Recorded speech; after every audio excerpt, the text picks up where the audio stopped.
достар, ғалымдар сөйлесін блогының бүгінгі қонағы Сәтбаев университетінің профессоры Байгенженов Өмірсерік Сабыржанұлы. Қош келдіңіз, Өмірсерік Сабыржанұлы. Қош көрдік, Ақмарал Исабекқызы. Алдымен өзіңіз туралы таныстырып өтсеңіз, қай жақтың тумасысыз, ғылым жолына қалай келдіңіз, сол жайында айтсаңыз. Өзім Талдықорған облысының тумасымын.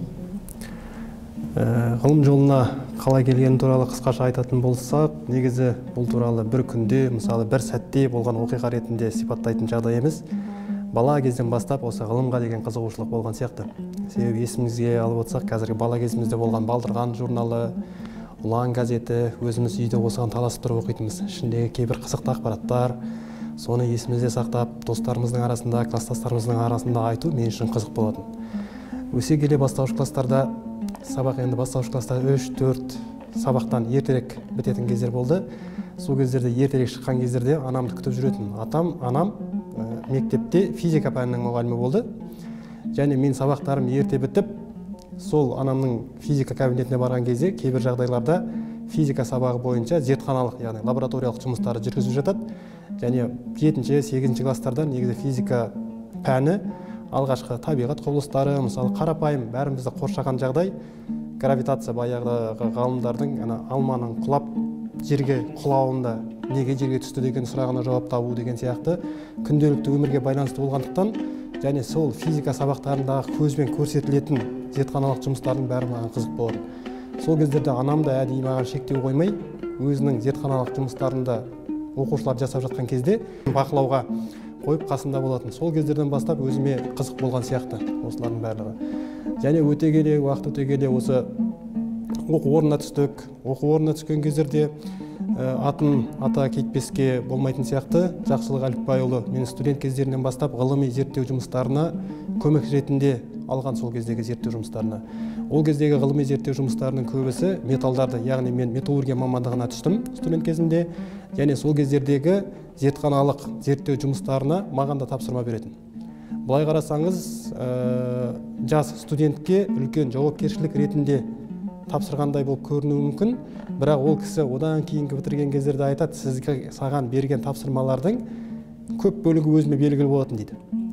Тек сенің сол жұмыстарды қалай атқаратыныңды, және алып кете алатыныңды ойластырып, қандай нәтижеге байланысты ары қарай не істеуге болады деген сияқты сұрақтарға қалай жауап болу үшін саған осы тапсырмаларды беретін дейді. Былай қарасаңыз, сол кездерден бастап мен осылай ғылым жолына баулыған сияқты. Осы 2-3 курстарда болған оқиғалар, сол кездердегі осындай алғашқы ғылыми кірпіштердің менің бойымда қалауына көмекші болған осы профессор Жақсылық Әліпбаевты айтуға болады. Және де 4-ші курста бізге дипломдық тақырып берілген сәттен бастап мені келісіп ғылыми зерттеу институтына жұмысқа кіргізген.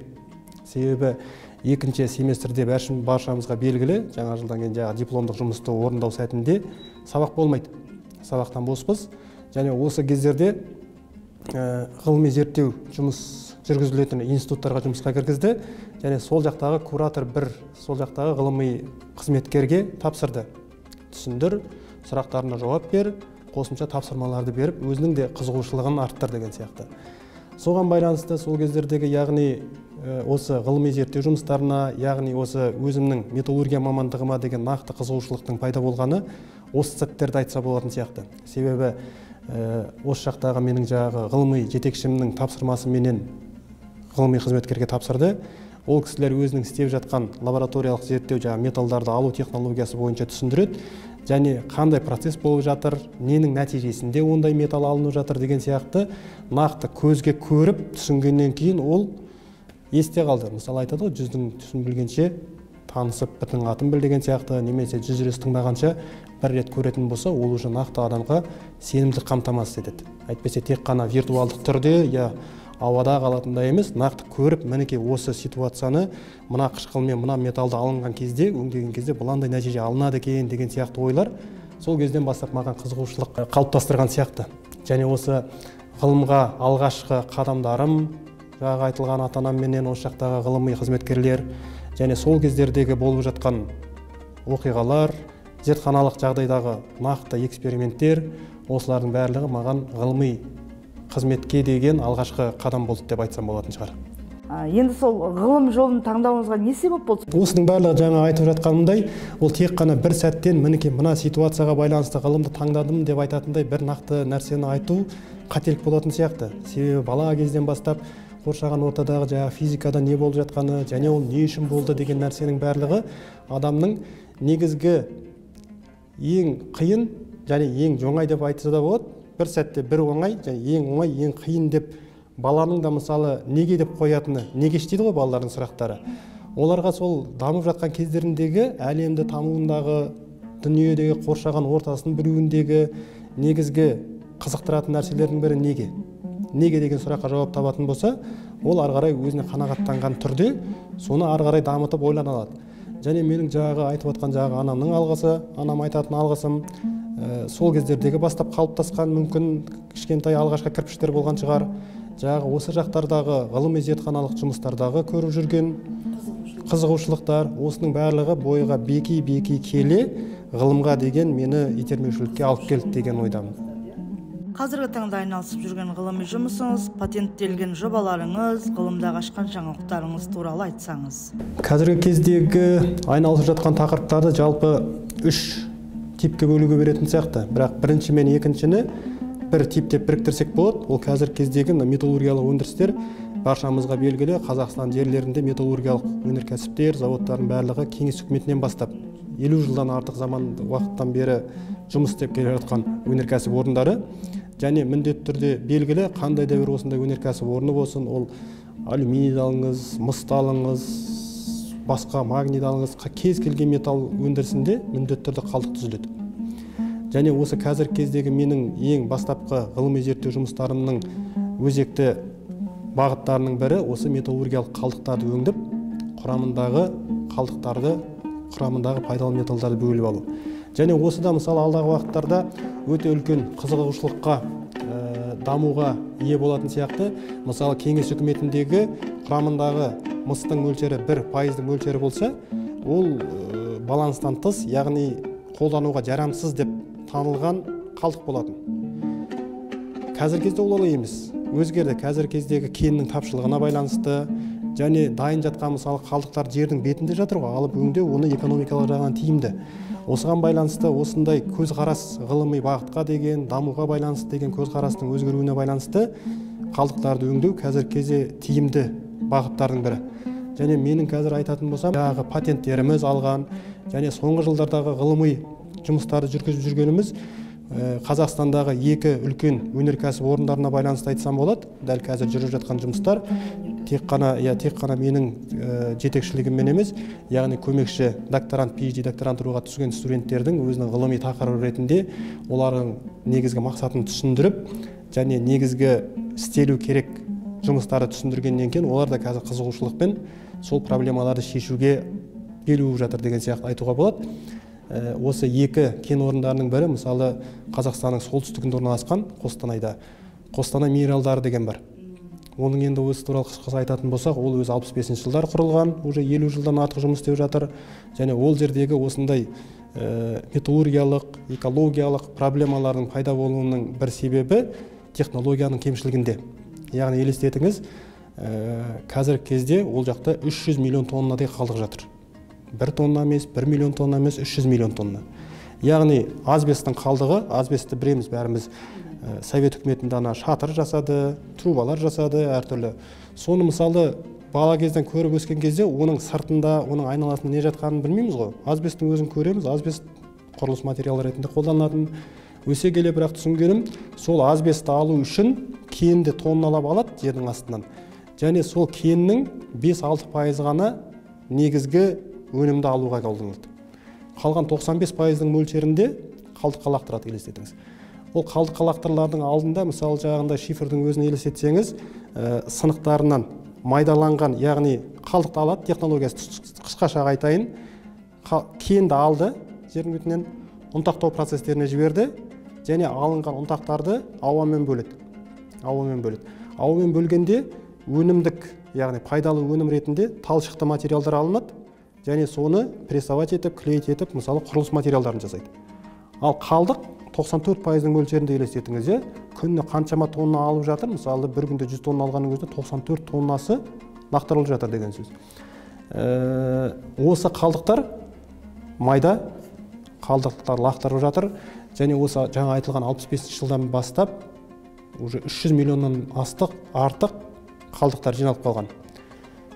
Осыны өңдеу өте тиімді бағыттардың бірі болып табылады. Себебі біріншіден оның құрамында магний оксидінің құрамы 40%.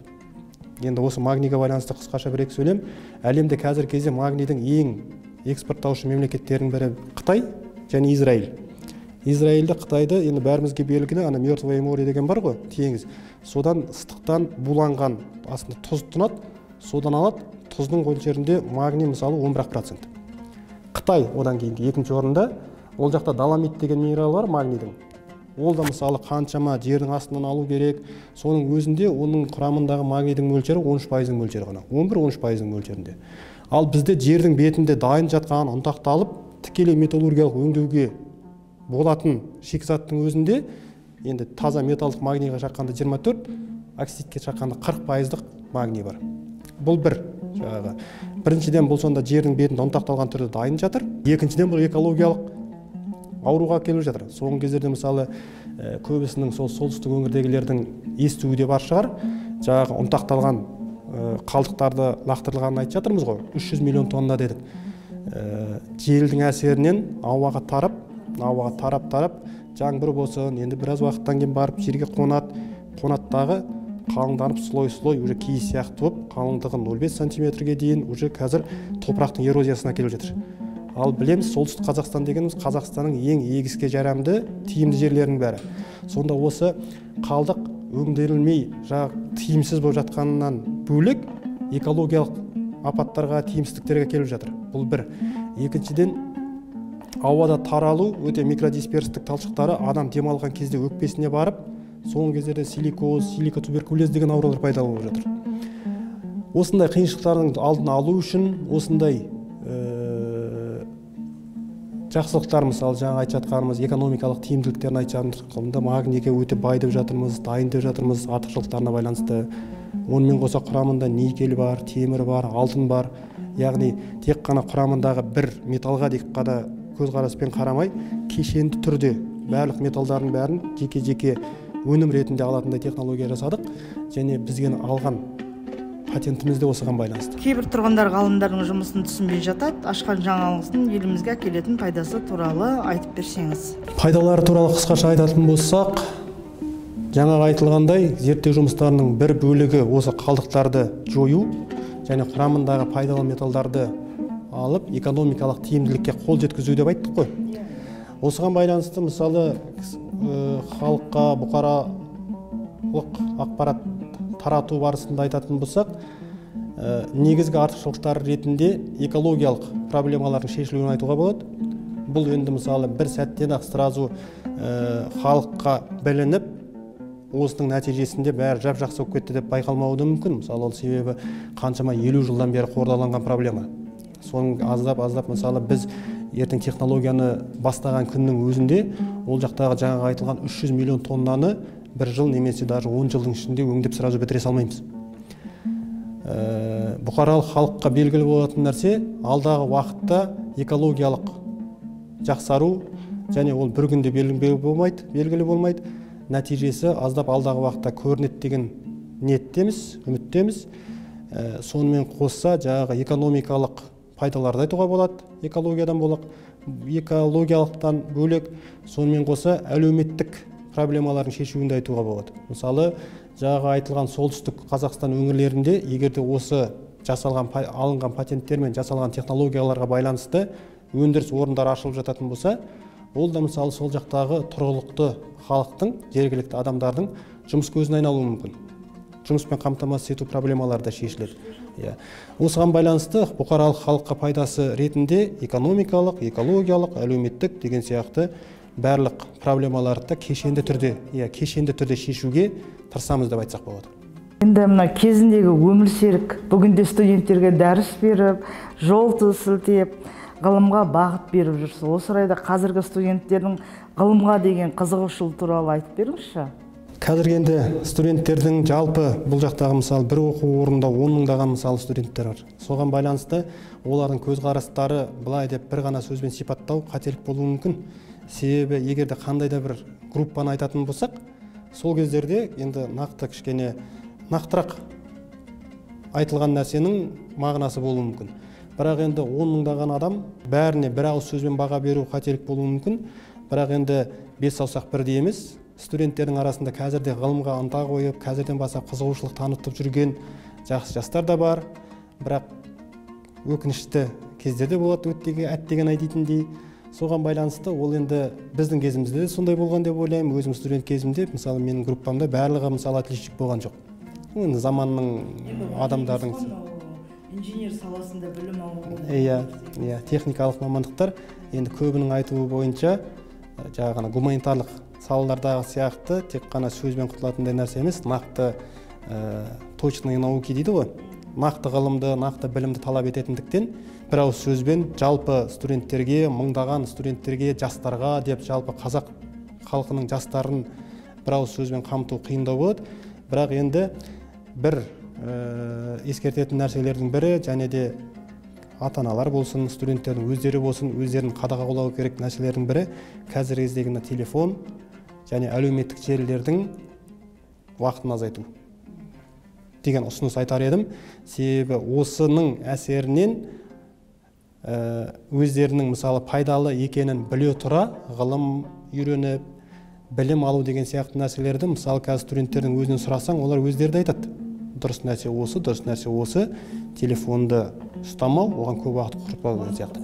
Бірақ осыны дәл өз бастарына әкеліп, дәл соны өзінен өткізу деген сияқты нәрселер өздерінің әлсіздіктеріне байланысты болуы мүмкін, немесе қатты қызық болуына, әуес қоюына байланысты болуы мүмкін. Осы айтқандарын қадағалай алмай жатады. Соған байланысты енді бұл жастардың ғылымға деген қызығушылығын әрқалай деп айтуға болады.